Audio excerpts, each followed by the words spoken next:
everyone, welcome to my YouTube channel. I am going to upload the whole syllabus of anatomy including upper limb, lower limb, thorax, abdomen, pelvis as well as CNS. I have already started with the lower limb session. Our today's topic is ankle joint. Ankle joint is a type of synovial joint of hinge variety. It has two articular surfaces, upper articular surface and inferior articular surface. Upper articular surface is formed by lower end of tibia with medial malleolus, lateral malleolus of fibula, inferior transverse tibio-fibular ligament. The depth of the superior articular socket is contributed by downward projection of medial and lateral malleoli on the corresponding sides of talus, by inferior transverse tibio-fibular ligament that bridges the gap between the tibia and the fibula behind the talus. Inferior or lower articular surface is formed by articular areas on the upper, medial and lateral aspect of talus. Joint is very strong. The stability of the joint is ensured by close interlocking of articular surface, strong collateral ligaments on the sides and the tendons that crosses the joint. Altogether we have 9 tendons which crosses the ankle joint, 4 in front, 3 on posterior medial side, 2 on posterolateral side. There are two factors that tend to displace the tibia and fibula forwards over the talus. First is forward pull of the tendon which passes from the leg to foot, pull of gravity when the heel is raised. But the displacement is prevented by talus wedge shape being wider anteriorly. The malleoli is oriented to fit his wedge. The posterior border of lower end of the tibia is prolonged downwards, which prevents the displacement. Presence of the inferior transverse tibio-fibular ligament. The tibiocalcanean, posterior tibiotalar, calcaneofibular and posterior talofibular ligament passes backwards and resists forward movement of tibia and fibula. All these ligaments prevent the displacement of the ankle joint. It is supported by 3 types of ligament: fibrous capsule, deltoid or medial ligament and lateral ligament. We will see one by one. Fibrous capsule, it surrounds the joint but weak anteriorly and posteriorly. It is attached all around the articular margins but with 2 exceptions. First is posterior superiorly and anterior inferiorly. So posterior superiorly it is attached to the inferior transverse tibio-fibular ligament. Anterior inferiorly it is attached to the dorsum of the neck of talus. Anterior and posterior part of capsules are loose and thin to allow the hinge movements. On each side it is supported by strong collateral ligaments. Second is deltoid or medial ligament. It is very strong triangular ligament present on the medial side of ankle.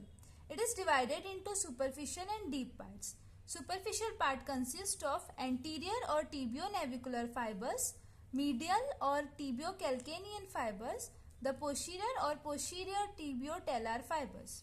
So in the diagram we can see the superficial part is made up of posterior tibiotalar fibers, tibiocalcanean fibers and tibio-navicular fibers. Anterior or tibio-navicular fibers are attached to the tuberosity of navicular bone and medial margin of the spring ligament. The medial or tibiocalcanean fibers are attached to whole length of sustentaculum talli.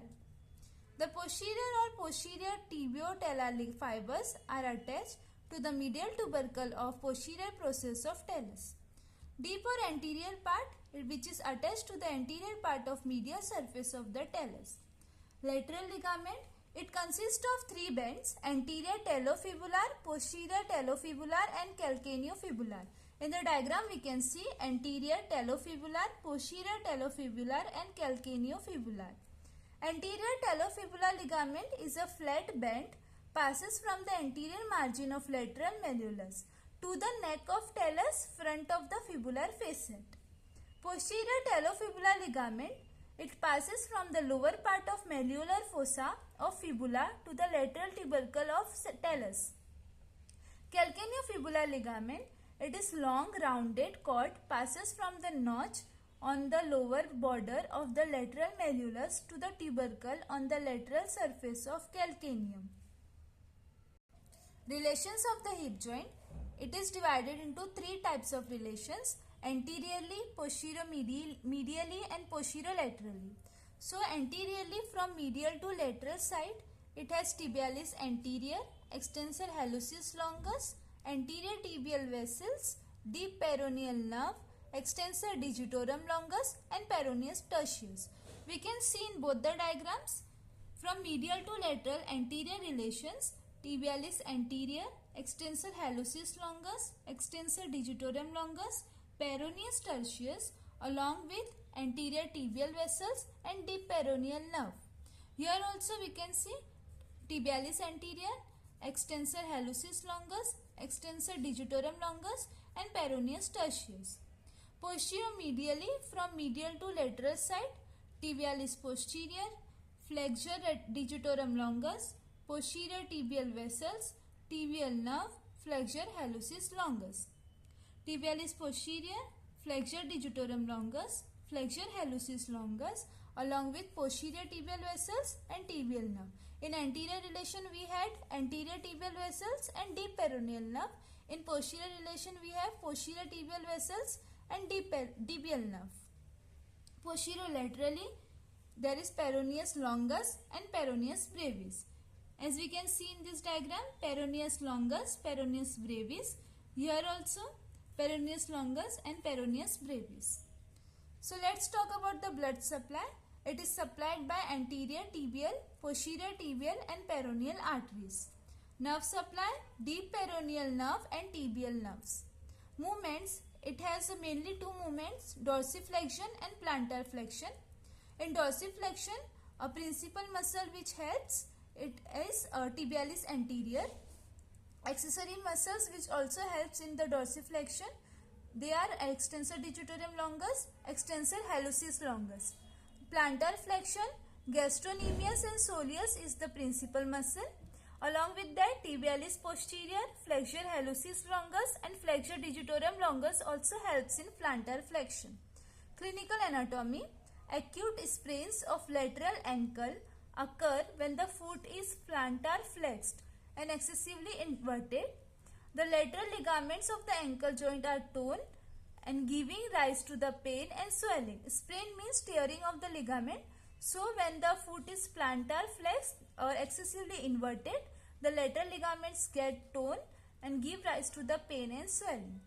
This was all about the ankle joint. I hope you understood the topic. If there is any query, let me know in the comment section. And if you want such more topics, subscribe to my channel and follow me. Thank you.